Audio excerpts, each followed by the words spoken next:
အားလုံးပဲမင်္ဂလာပါ UK Match Day ရဲ့ Facebook နဲ့ YouTube Channel ကနေကြိုဆိုပါတယ် Super Sunday တော့ဆိုအားလုံးသိထားတဲ့အတိုင်းတကယ့်ကိုစိတ်ဝင်စားစရာအနေနဲ့ Nation League ရဲ့ဘောလုံးပွဲကနေပြောစရာတွေအများကြီးဖြစ်ခဲ့တယ် controversial ဖြစ်တာဒါညာဆိုပြီးတော့မေးခွန်းတွေအများကြီးရှိလို့ Anthony Taylor ပေါ်ဘာညာဆိုတဲ့ပြောတာတွေလည်းရှိတယ်ဒါပေမဲ့ပြင်သစ်ကဒါ Belgium နဲ့ပွဲမှာရောနောက်ကလိုက်ကစားခဲ့ပြီးတော့ဘောလုံးပွဲမှာလည်းတကယ့်ကိုခြေစွမ်းပိုင်းရ Spain ကိုလုံးဝမရှင်းဘူးလူငယ်သားမတွေပါတဲ့ Spain ကတော်တော်ကိုကောင်းခဲ့ပေမဲ့လေအကောင်းဆုံးခြေစွမ်းပြပြီးတော့တိုက်စစ်ပိုင်းက Kylian Mbappe နဲ့ Karim Benzema ရဲ့တကယ် individual performance ပါဗျာတပွဲလုံးမှာဒီကစားမနှစ်ယောက်လုံးကလည်းပျောက်နေတာပဲဒါပေမဲ့ဘောလုံးပွဲမှာဒီကစားမတွေကိုဘာကြောင့်ဒီရှုံမထုတ်လဲဆိုတော့one chance one goal position ပေါ့ဗျာရတဲ့အခွင့်အရေးကိုကောင်းကောင်းအသုံးချနိုင်တဲ့အတွက်ကြောင့် तू ဟာအမြဲတမ်း threat လုပ်နေတဲ့အတွက်ကြောင့် तू ထားခဲ့တယ်အဆုံးသတ်မှာ तू ဆုံးဖြတ်ခဲ့တဲ့ဆုံးဖြတ်ချက်မှန်ကန်တယ်ပြင်သစ်အတွက်ဒါ Nation League မှာပထမဆုံး champion ဖြစ်သလို Didier Deschamps အတွက်လည်း2018ခုနှစ်မှာကမ္ဘာ့ဖလားရပြီးတဲ့အချိန်2021မှာ Nation League ကိုထပ်ရတယ်ဆိုတော့ပြင်သစ်လည်းရစဉ်အသင်းအတွက်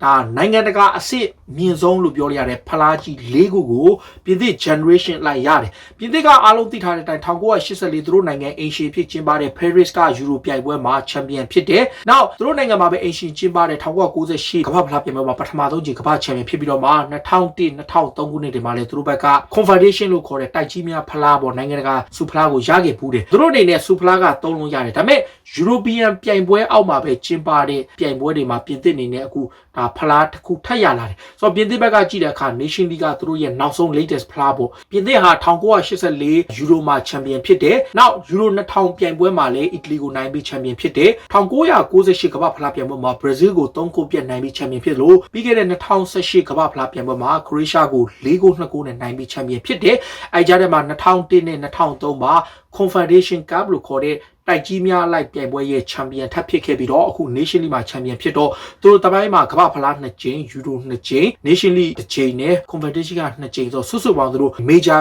စူဖလား9ကြိမ်ရတယ်တကယ့်ကိုအမခံပဲ Didier Deschamps ဆိုရင်ပြင်သစ်လေဝေးစဉ်အသင်းကိုကမ္ဘာ့ဖလားမှာရောယူရိုမှာရောအသင်းကောင်းဆောင်တွေနဲ့ champion ဖြစ်သလိုမိပြနဲ့လည်း Nation League မှာရောကမ္ဘာ့ဖလားမှာထပ်ပြီးရယူပေးတယ်ဒီလိုအောင်မြင်ခဲ့တဲ့ပြင်သစ်အသင်းကိုကျွန်တော်မေးခွန်းထုတ်ချင်တာကပြင်သစ်ဟာ2022ရဲ့ကမ္ဘာ့ဖလားပြိုင်ပွဲမှာဘိုးဆွဲနိုင်မဲ့အသင်းဖြစ်ဆက်ရှိမလားဆိုတဲ့အချက်ပဲလက်ရှိကမ္ဘာမှာအတောင်တင်းဆုံးလူစင်းကိုပိုင်ဆိုင်ထားတာကပြင်သစ်ပဲကိုသမားဆိုရင်ဒါအသက်က34နှစ်ရှိပြီဟျူဂိုလိုရစ်ကနောက်100သေးဆို35နှစ်အမေ2022မှာသူ့အတွက်နောက်ဆုံးကမ္ဘာဖလားဖြစ်လာနိုင်ပြီးတော့အသက်အရွယ်ရလဲသူဟာလက်ရှိချိန်ဒီဘိုလီပွဲမှာဆိုရင်ကြည့်ဗျာအိုယာစပယ်ရဲ့အပိုင်6သွင်းခွင့်နဲ့နောက်စပိန်အပိုင်6သွင်းခွင့်တွေကိုဟျူဂိုလိုရစ်ကအမြဲတမ်းကာကွယ်တဲ့သူတယောက်ဖြစ်တဲ့တကြောင်ပြင်သစ်အတွက်2022ကမ္ဘာဖလားဟာသူ့အတွက်အေးအေးဆေးဆေးကောင်းကောင်းသွားလိုက်ရသေးတယ်ဒါပေမဲ့ပြင်သစ်အသင်းရဲ့ခံစစ်ပိုင်းကိုကြည့်ရင်ဗျာအခုပြင်သစ်မှာကဘိုးနောက်ခံလူတွေတိတ်ပေါ်လက်ရှိပြင်သစ်အသင်းမှာဘိုးနောက်ခံလူအဖြစ်ကစားတဲ့ Rafael Varane ရှိမယ် Upamecano ရှိမယ် Mbappe ရှိမယ်ဆန်နာဘက်ကြီးပဲ3ယောက်ရှိတယ်ဒီကြားထဲမှာဆန်နာဘက်ပုံစံကစားလို့ရတဲ့ Lucas Hernandez ရှိမယ်4ယောက်ရှိတယ်ဒီတက်က Samuel Umtiti တို့ Clement Lenglet တို့လိုကစားမတွေကိုဖယ်လိုက်အောင်ပြင်သစ်ဟာတကယ်တောင်တင်းတဲ့ဆန်နာဘက်4ယောက်ရှိတယ်အဲ့အပြင်အရန်မှာလီဗာပူးမှာကစားနေတဲ့ Ibrahima Konate တို့လိုကစားမတွေလည်းကြံသေးတယ် generation ရပြင်သစ်ရဲ့ဆန်နာဘက်ကတကယ်ကိုပိုရှန်တဲ့ဆန်နာဘက်မျိုးဆိုတော့အခုလောလောဆယ်မှာသူကပြင်သစ်ကအရင်တုန်းကခန်းစစ်4ယောက်ပုံစံကစားတယ်ဒါပေမဲ့အခုနောက်ပိုင်းပြီးခဲ့တဲ့ယူရိုကစလို့သူနည်းနည်းလေးပြောင်းလာတယ်အထူးဖြင့်သူတောင်ပန်အားကောင်းတဲ့အတွက်ကြောင့်သူကတောင်ပန်ကိုအားပြုကစားတဲ့အခါ Karim Benzema နဲ့ Mbappe ရဲ့တိုက်စစ်အတွဲကိုသူလိုချင်တဲ့အခါဒီဘက်သူပုံမှန်သွားနေတဲ့တောင်ပန်တွေကိုဖျောက်တဲ့အခါမှာ wing back တွေကိုပိုအားကိုချင်တော့ 3 back position ပြောင်းလိုက်တယ်ဆိုတော့ပြင်သစ်ကအခုကြည့်လိုက်ပြ Nation League မှာသွားတဲ့ formation ကခန်းစစ်3ယောက် position တဲ့ဘိုးနောက်ခံလူဖြစ် Rafael Varane ရဲ့ Mbappe ရဲ့ maybe Conte ရှိမယ် Upamecano ရှိမယ် solid center back 4ယောက်ရှိတဲ့အတွက်ကြောင့်ကမ္ဘာဖလားမှာ more than enough ပဲRafael Varane က29နှစ်ကမ္ဘာဖလားရောက်အသက်30ပြည့်မယ် Mbappe ကလည်း29-28ရှိမယ်ဒီကြားထဲမှာ Upamecano က22ပဲရှိတယ် Conte ကလည်း22ပဲရှိတယ်အဲ့လိုကစားမားတွေထဲမှာသူဆန်နဘက်4ယောက်မှာ Lucas Hernandez တယောက်ပဲ26လောက်ရှိမယ်ဆိုတော့ဆန်နဘက်ကလည်းပြင်သစ်အတွက်ကမ္ဘာဖလားမှာတကယ်ကိုလုံလောက်တဲ့တောင်တင်းတဲ့ဆန်နဘက်ဖြစ်ရှိတယ်ဆိုတော့သူက3 back ကစားမလား4 back ကစားမလားကြိုက်တဲ့လူကစားပြင်သစ်မှာ4ယောက်ကစားရင်သူကဆန်နဘက်2ယောက်အပိုရှိမယ်3ယောက်ကစားရင်1ယောက်အနည်းဆုံးအပိုရှိမယ်ဒီကြားထဲမှာ Zuma တို့ဘာလို့တော့မှထည့်မတွက်ဘူးเนาะကျွန်တော်ပြောချင်တာအဲ့လောက်တောင်တင်းနေပြီးတောင်ပန်ကိုကြည့်တဲ့အခါမှာပြင်သစ်မှာ ရင်တော့ကတောင်ပံမှာအားကိုးရတာကကမ္ဘာဖလားတော့ကဆိုရင်လူကတ်ဟန်နန်ဒက်ကအရန်အားကိုးရတယ်ဒါပေမဲ့လူကတ်ဟန်နန်ဒက်ကဘိုင်မြူးနစ်မှာအခုနေရာသိမ့်မရသလိုအက်ဖွန်ဆိုဒေးဗစ်ကိုသူ့ရဲ့ဘဲတောင်ပံဆုံးရှုံးထားသလိုဆန်နာဘက်ကလည်းသူကဥပမခါနိုးရောက်လာတဲ့အချိန်မှာသူနည်းနည်းလေးရှိတ်ကြီးဖြစ်လာတော့လူကတ်ဟန်နန်ဒက်ရဲ့ဘဲတောင်ပံထက်စားရင်အေဗာတန်ရဲ့ဘဲနောက်ခံလူလူကတ်ဒီညင်ရှိတယ်နောက်တစ်ယောက်ကတော့ထေယိုဟန်နန်ဒက်ကတော့တကယ်ကိုကောင်းတာလူကတ်ဟန်နန်ဒက်ရဲ့ညီကိုဖြစ်တဲ့ထေယိုဟန်နန်ဒက်ကရီမက်ဒရစ်မှာတွေကတကယ်ကောင်းတယ်သူ့ကိုစပြီးတော့ခေါ်ခဲ့တဲ့ကရီမက်ဒရစ်ကတကယ်အလားလာရှိလို့အဲ့တော့ကမမရထေယိုဟန်နန်ဒက်နဲ့ဒန်နီဆာဗိုင်ယိုစ်နှစ်ယောက်ကိုရီမက်ဒရစ်ကခေါ်တာဒါပေမဲ့နှစ်ယောက်စလုံးကရီမက်ဒရစ်မှာကစားခွင့်မရတော့တင်းပြောင်းကိုစီပြောင်းနေဆာဗိုင်ယိုစ်ကတော့ရီမက်ဒရစ်မှာဆက်ရှိတယ်ထေယိုကတော့ AC မီလန်ကိုအပြီးသက်ပြောင်းသွားပြီးတော့မှ AC မှာအကောင်းဆုံးခြေစွမ်းပြရင်ကကမ္ဘာအကောင်းဆုံးဘယ်နောက်ခံလူတွေကတယောက်အဖြစ်စင်ရင်ဝင်လာတဲ့သူပဲဆိုတော့ Nation League မှာဘယ်ဂျင်ဘက်ကိုအနိုင်ကိုသွင်းသလိုခီလီယန်အမ်ဘပ်ပေရဲ့အနိုင်ကိုလည်းသူပဲဖန်တီးပေးတာဆိုတော့ပြင်သစ်ရဲ့ဘယ်တောင်ပံမှာလူကတ်ဒီညီရောထေယိုဟန်နန်ဒက်ဆိုကအရန်စိတ်ချရတယ်ညာတောင်ပံကတော့အခုလောလောဆယ်မှာဘင်ဂျမင်ဖာဗက်နဲ့ဟိုတနေ့ကလီယွန်ရဲ့နောက်ခံလူခရစ်ရှင်ဒူဘွားပေါ့ဒီနှစ်ယောက်ရှိတယ် right back position ကတော့ပြင်သစ်အတွက်ခုနဘဲတောင်ပန်လောက်မကောင်းပေမဲ့ဘင်ဂျမင်ဖာဖက်ကလည်းဘိုင်ယန်မှာခြေစွမ်းပြသလိုလိုအပ်ရင်ဆန်နဘက်လည်းကစားနိုင်သူဖြစ်တယ်ဆိုတော့ဖာဖက်နဲ့ဒူဘွားနဲ့ဆိုတော့မဆိုးဘူးလို့ပြောမယ်ဘဲတောင်ပန်လောက်တော့မ strong မဖြစ်ဘူးဒါပေမဲ့ပြင်သစ်ရဲ့ win back တွေကကောင်းတယ်တခုပဲရှိတယ်ဗျပြင်သစ်မှာကတောင်ပန်ကထေယိုဟန်နန်ဒက်စ်ကိုဘင်ဂျမင်ဖာဖက်နှစ်ယောက်ပေါ့ဒီနှစ်ယောက်ကအတက်ကြီးအရန်လိုက်တဲ့အခါပြန်မစင်းတော့ခန်းစစ်၃ယောက်ကတောက်လျှောက်ဒီလို position ဖြစ်နေတယ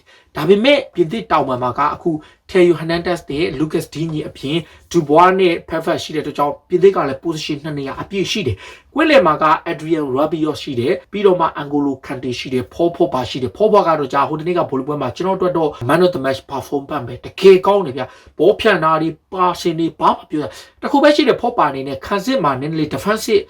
နည်းနည်းလေးကောင်းကောင်းလေး track back ပြန်လုပ်မယ်ဆိုတော့အကြောင်းမဟုတ်ဘူးဒါပေမဲ့ Angolo Kante ရှိမယ်ဆိုတော့ तू အဲ့လောက်အဲ့လုပ်တယ် तू စိတ်ဝင်စားစရာမလိုဘူးဒါသူ့လောက်ကတိုက်စစ်လမ်းကြောင်းကိုလိုက်တဲ့အခါဖန်တီးမှုပေးမယ် long shot တွေကနေကိုရမယ်ဒီလိုပေါ့ဆိုတော့ဖော့ပါရဲ့ Rabiot နဲ့တစ်ဖက်က Conte ရဲ့3ယောက်ရှိတယ်ဒီကြားထဲမှာ Monaco ရဲ့လူငယ်ကစားမလေးရှိတော့ပြင်သစ်ရဲ့ကွင်းလယ်ကတကယ်ကို center midfield player 4ယောက်တောင်ရှိတယ်တကယ်ကောင်းတယ်ဆိုတော့ပြင်သစ်ကတော်တော်ကဒီကြားထဲမှာထူလီဆိုလို့ပါတော့ကျွန်တော်ထည့်မတွက်ဘူးเนาะဆိုတော့အဲ့မှာဒီမှာပြင်သစ်က solid တော်တော်ဖြစ်တယ်အဲ့ရအပြင်ကိုပြင်သစ်ရဲ့နံပါတ်10ရိုးမှာတော့အခုလောလောဆယ်မှာတော့သူတို့ဘက်က Antoine Griezmann ကိုထားနေဒီနေရာဟာပြင်သစ်အတွက် foundation တယောက်လိုတယ် Griezmann ကအခုကျွန်တော်ကြည့်တာဒါဟိုတနေ့ကကစားခဲ့တဲ့ကွင်းမှာလည်း Griezmann ခြေစမ်းသိမ့်မပြနိုင်ဘူးဒါပေမဲ့သူ့ရဲ့ system ရသူ deposition ကစားတယ် Antoine Griezmann က Atletico Madrid တုန်းက force number 9တော့မဟုတ်ဘူး number 9ရဲ့နောက်က supporting role မှာကစားတဲ့အခါပြင်သစ်မှာ deposition ကစားရတဲ့အခြေအနေမျိုးရှိတယ်ဒါပေမဲ့ Griezmann ကလေ Deschamps မြင်းတဲ့သဘောကျတဲ့ကစားမှဖြစ်တဲ့ကြောင့်သူပါအောင်မယ်ဆိုတော့အထောင်တိုက်စစ်မှုပြီး Benzema နဲ့တစ်ဖက်က Mbappe Benzema ဆိုရင်အခု30နှစ်ရှိပြီ2020ဆိုသူ33နှစ်ရှိပြီဆိုတော့ Benzema နဲ့ Mbappe ရဲ့အရန်ဖြစ် Anthony Martial လည်းရှိတယ်ဒီကြားထဲမှာ Monaco ရဲ့တိုက်စစ်မှု Banyada တို့ဘာလို့အပြင်တခြားကစားမတွေအများကြီးရှိတယ်ဆိုတော့ပြင်သစ်ကိုကျွန်တော်တို့ကြည့်တဲ့အခါမှာအရင်တော့ကတိတ်အားကိုရတဲ့ Kingsley Coman တို့ Ousmane Dembele တို့ရဲ့တောင်ပန်တွေရဲ့အခန်းကဏ္ဍတွေသူတို့ short ချလာပြီးတော့ wing back တွေရဲ့အလုံးနဲ့ပဲသူလုတ်ပြီးတော့ခန်းစစ်ကို3ယောက် system ကနေလိုအပ်ရင်5ယောက်ကနေသွားမယ်ပြီးရင်ကွင်းလေကိုစိုးမိုးထားမယ်ဆိုတော့လက်ရှိပြင်သစ်ဟာ2022ကာတာကမ္ဘာဖလားပြန်ပွဲမှာလည်းတကယ်တောင်တင်းနဲ့ပြင်သစ်အသေးပဲရှိအောင်မယ်ခန်းစစ်ကလည်းဗျာဗရန်ကအသက်30ပဲရှိမယ်2022မှာဆိုတော့သူ့အတွက်အများကြီးရသေးတယ်ပြီးရင်ဥပမခါနိုရှိမယ်ကျွန်တော်ကပြင်သစ်မှာဆိုရင်ခင်ဘပ်ပိတဲ့ဆိုင်ဥပမခါနိုရဲ့ဗရန်ရဲ့ခွန်တေးရဲ့3ယောက်ကိုပို့ကြိုက်ဒီ3ယောက်ကမြန်လဲမြန်တယ်ခင်ဘပ်ပိကနည်းနည်းလေးတယ်မှားတယ်ပြင်သစ်ရဲ့လက်ရှိအနေထားရပေါ်တူဂီထက်လူစင်းပိုတောင်တင်းတယ်ဒါအီတလီထက်လည်းလူဆောင်ပိုတောင်တင်းတယ်အင်္ဂလန်ထက်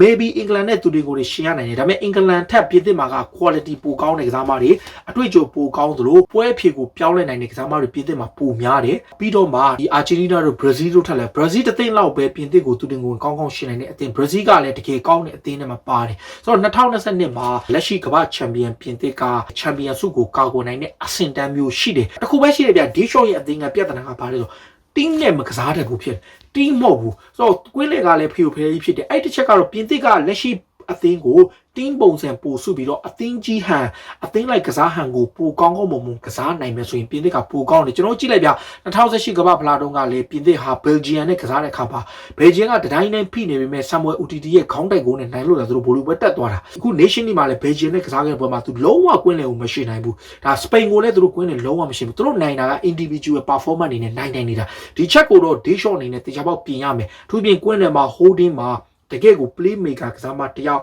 Griezmann ထက်နောက်ထပ်တယောက်လောက်ကိုကောင်းကောင်းရှာနိုင်မယ်ပေါ်လာမယ်ဆိုတော့ပြင်သစ်က2022ရဲ့ World Cup မှာတကယ် favorite ဖြစ်နေအောင်ပါပဲဒါကျွန်တော် Nation League မှာကြည့်ခဲ့တဲ့ပြင်သစ်ရဲ့ခြေစွမ်းနဲ့ဒါ Euro မှာကြည့်ခဲ့တဲ့ခြေစွမ်းကမ္ဘာဖလားတော့ကပြင်သစ်ခြေစွမ်းပေါ့အဲ့ကစားအမတွေပေါင်းပြီးတော့ရှင်ကြည့်တဲ့အခါပြင်သစ်ရဲ့လူစင်းကတော့လက်ရှိချိန်ထိအတောင်တင်းဆုံးနဲ့နေရာ position တိုင်းမှာ